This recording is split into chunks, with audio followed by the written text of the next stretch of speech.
Hello students, एक बार फिर से आप सभी का स्वागत है आपके अपने YouTube channel study with ICC में। आज के इस वीडियो में हम लोग पढ़ेंगे 12th बायोलॉजी का जो पहला चैप्टर चल रहा है जीवों में जनन, उसका पार्ट नंबर 3। और इस पार्ट के अंतर्गत हम लोग को क्या पढ़ना है, जीवों की परावस्थाएं यानी कि फेजेज ऑफ ऑर्गेनिज्म। तो देख लेते हैं कि इसके अंतर्गत कौन कौन सी परावस्थाएं यानी कि अवस्थाएं आती है। तो इसमें सबसे पहला अवस्था को हम लोग बोलते हैं किशोरावस्था की परावस्था। कौन सी परावस्था? किशोरावस्था की परावस्था। अंग्रेजी में इसे हम लोग बोलेंगे जुवेनाइल फेज। क्या बोलेंगे? Juvenile phase. और ये जो किशोरावस्था की परावस्था है ये जंतुओं में होती है। जंतुओं की जो पहली अवस्था पढ़नी है उसका नाम क्या है? किशोरावस्था की परावस्था। अब एक कायिक परावस्था है, ये भी पहली परावस्था ही है, लेकिन एक किसमें है? तो ये जो है आपको कायिक परावस्था जो पढ़ना है यह पादपों में पढ़नी है। किसमें पढ़नी है?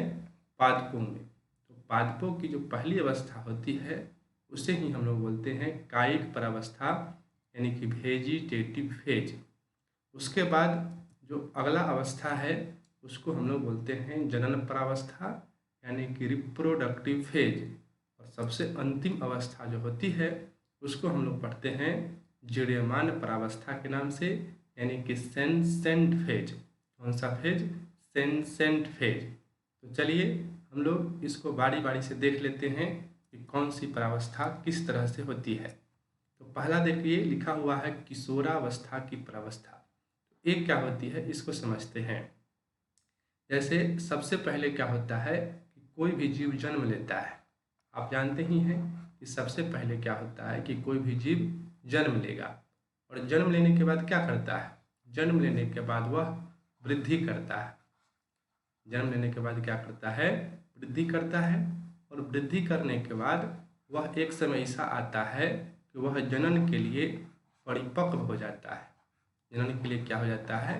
परिपक्व हो जाता है, उसमें मैच्योरिटी आ जाती है। तो ये जो परिपक्व हुआ इससे जस्ट पहले, परिपक्व होने से जो पहले तक की अवस्था है उसी को हम लोग बोलते हैं किशोरावस्था की परावस्था अर्थात जुवेनाइल फेज। तो हमें उम्मीद है कि आप लोग समझ गए होंगे। अब इसको डिफिनेशन के तौर पर देख लीजिए। अगर आप नोट्स बनाना चाहते हैं तो इस तरह से लिखेंगे कि सभी जंतु जन्म लेने के बाद वृद्धि करते हैं। जन्म लेने के बाद क्या करते हैं? वृद्धि करते हैं और जनन के लिए परिपक्व होते हैं। ठीक है।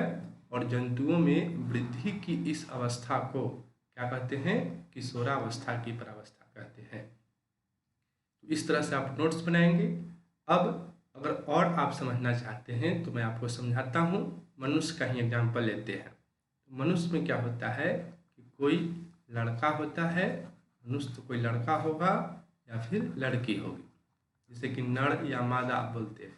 लड़का को बोलते हैं नर और लड़की को मादा। तो ये जो नर और मादा वाला बात है इसको मैं समझाता हूँ।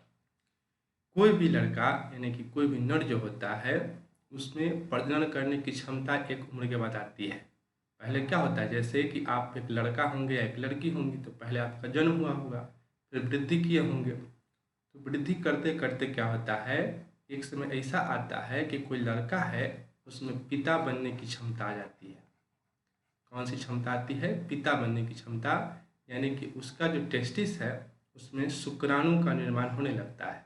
और जब शुक्राणु का निर्माण होने लगा तो क्या होगा? वह बाप बन सकता है, पिता बन सकता है। उसी तरह से कोई लड़की है तो वो भी जब बड़ी होती है तो एक समय ऐसा आता है कि उसके बॉडी में अंडाणु का निर्माण होने लगता है, यानी कि वह माता बन सकती है। तो ये जो पिता बनने की जस्ट पहले तक की अवस्था है, जैसे ऐसा माना जाता है कि लड़का जो होता है लगभग 14 साल की उम्र में उसमें क्षमता आ जाती है। भारत में ये आंकड़ा है कि 14 साल की उम्र में उसमें क्षमता आ जाती है कि वह पिता बन सकता है। तो 14 साल से जो पहले तक की अवस्था हुई, 14 साल से पहले की अवस्था, उसको हम लोग बोलेंगे किशोरावस्था। उसी तरह से लड़की में क्या है, भारत में माना जाता है कि 12 साल जब होता है तो लड़कियों में क्या होता है, अंडाणुओं का निर्माण होने लगता है, यानी कि वह माता बन सकती है। तो ये 12 साल से जो पहले की अवस्था हुई, यानी 1 साल से लेकर मान लीजिए कि 12 साल कल पूरा हुआ, तो कल से पहले तक की अवस्था, यानी कि अंडाणुओं का निर्माण जब शुरू हुआ उससे पहले तक का जो अवस्था होगा उसको हम लोग बोलेंगे किशोरावस्था की प्रावस्था। तो आप समझ गए होंगे, सिंपल सी बात है कि जब तक उसमें जनन करने की क्षमता नहीं आती है तब तक वह किस अवस्था में होगा, किशोरावस्था में होगा। तो हमें लगता है कि आप लोग इसको अच्छी तरह से समझ गए होंगे। अब इसी बात को हम लोग देखते हैं पौधों में। तो अभी जो मैंने पिछले स्लाइड में आप लोगों को पढ़ाया किशोरावस्था की प्रावस्था, सेम उसी तरह का बात है कायिक प्रावस्था, इंग्लिश में बोलते हैं वेजिटेटिव फेज। यह क्या होता है, यह पौधों में होता है। पौधा का भी पहले क्या होता है, पौधा जन्म लेता है, जन्म लेने के बाद वृद्धि करता है, और वृद्धि करने के बाद उसमें क्या होती है, जनन करने की क्षमता आ जाती है। तो सेम बात है, जो किशोरावस्था जंतु में जिस तरह से होती है उसी तरह से पेड़ पौधों में कौन सी अवस्था होती है, कायिक प्रावस्था। इसका डेफिनेशन देख लीजिए, लिखा हुआ है कि सभी पादप जन्म लेने के बाद वृद्धि करते हैं और जनन के लिए परिपक्व होते हैं। सेम डेफिनेशन रहेगा, सिर्फ उसमें जंतु लिखा हुआ था, इसमें पादप लिखना है। पादपों में वृद्धि की इस अवस्था को क्या बोलते हैं, कायिक प्रावस्था बोलते हैं।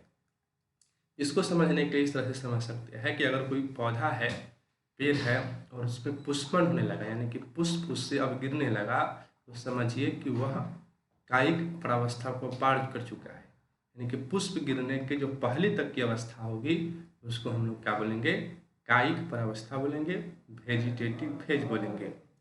अब आगे है जनन प्रावस्था, ये दूसरी अवस्था हो गई रिप्रोडक्टिव फेज।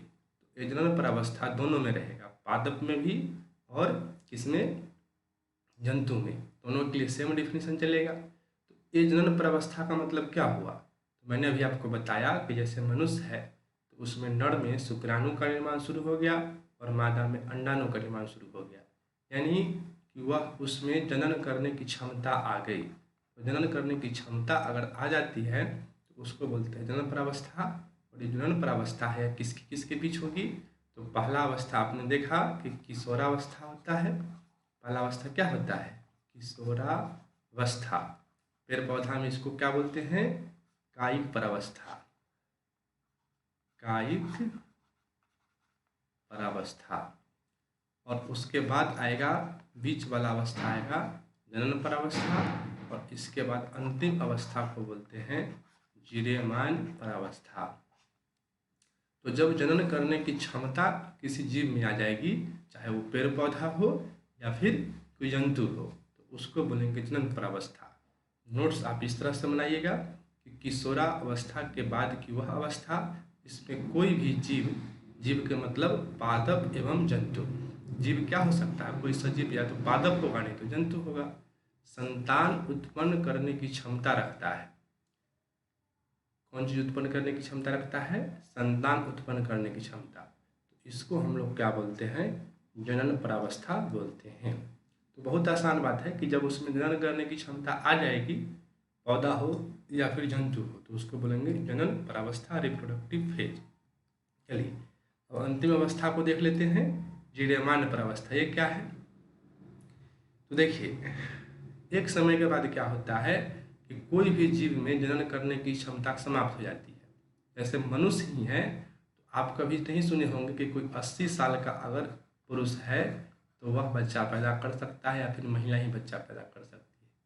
तो वो कौन सी अवस्था हो गई, वह जीर्यमान प्रावस्था हो गई, क्योंकि उस उम्र में मतलब महिलाओं के शरीर में अंडाणु का निर्माण होना बंद हो जाता है और पुरुषों के शरीर में शुक्राणु का निर्माण होना बंद हो जाता है। ये जो अवस्था कहलाती है इसी को हम लोग जीर्यमान अवस्था या जीर्यमान प्रावस्था बोलते हैं। तो यह जनन प्रावस्था के बाद की अवस्था हुई या अंतिम अवस्था हुई। इसका परिभाषा इस तरह से दीजिएगा, शॉर्ट परिभाषा, जनन अवस्था के बाद की अवस्था को जीर्यमान प्रावस्था कहते हैं। जीर्यमान प्रावस्था में क्या होगा, इसमें संतान उत्पन्न करने की क्षमता रहेगी या समाप्त हो जाएगी, तो आप अवश्य कहिएगा कि समाप्त हो जाएगी। तो यही हो गया जीर्यमान प्रावस्था। तो इस छोटे से वीडियो में हम लोगों ने देखा कि ये कौन कौन सी अवस्था है जो आपको बायोलॉजी के दृष्टिकोण से पढ़नी है। वैसे दूसरा सब्जेक्ट में पढ़िएगा तो और सारी अवस्थाएं भी होती है, लेकिन आपका जो NCERT बुक है बायोलॉजी का, उसमें इसी तरह का इतना ही अवस्था बायोलॉजी में आपको दिया गया है, तो ये सब अवस्था आपको पता होनी चाहिए। तो इस वीडियो में इतना ही, मिलते हैं फिर नेक्स्ट वीडियो के साथ। तब तक के लिए धन्यवाद। जय हिंद, जय भारत।